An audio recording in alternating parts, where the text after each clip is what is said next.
And the reason why I brought up, the fact that Payton's got a sterling reputation coming in as a Super Bowl winning head coach, right? And he's coming in knowing what he knows, and that was a huge question last year. The coach, reason why I bring that up is the Russell Wilson part of it. And, and I'm not asking this question facetiously, but I'll ask you, when you were walking around the facility, does Russ still have that second floor office, or is that gone? Best you can tell. Yeah, best I can tell. I don't know if it's there. I think it's gone. Okay. I can't confirm that.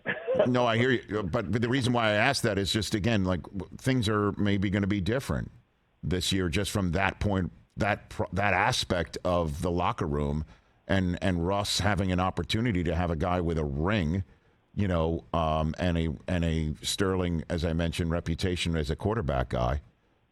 How is that going to work in your estimation?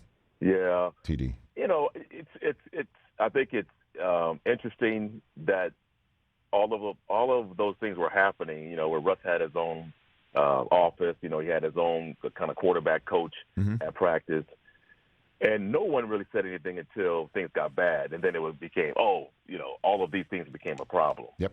With Russ, and it's like, well, we always going to try to point fingers to all that, being the problem. I don't believe that was like the single reason things didn't go well, but it's easy to point to that when things don't go well. And we always say that, like, hey, you can have privileges, but if you're not winning, then those privileges, they get taken away.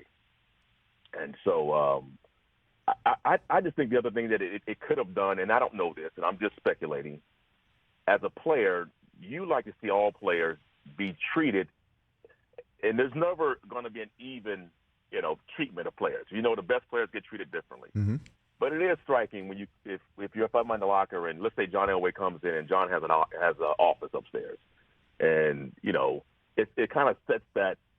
Hey, listen, there's a tier here, and I'm sort of above the team, and I've always told in sports that we're all the same, right? We're all, even though we have different roles, we all have important roles that are important for the success of the team.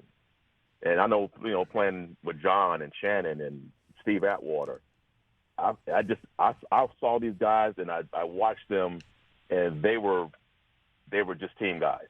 And they didn't want anything different. The treatment was all the same. John didn't wear a red jersey at practice. John wasn't taking different transportation to a game. He wasn't doing anything different. He was one of the team, one of the guys on the team. I think that was part of what endeared a lot of players to John Elway.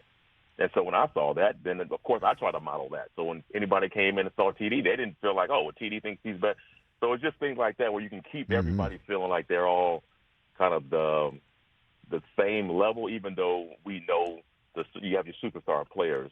I think that's the important part of having a real good team. Catch the Rich Eisen Show every single day on the Roku channel, 12 to 3 Eastern, for free.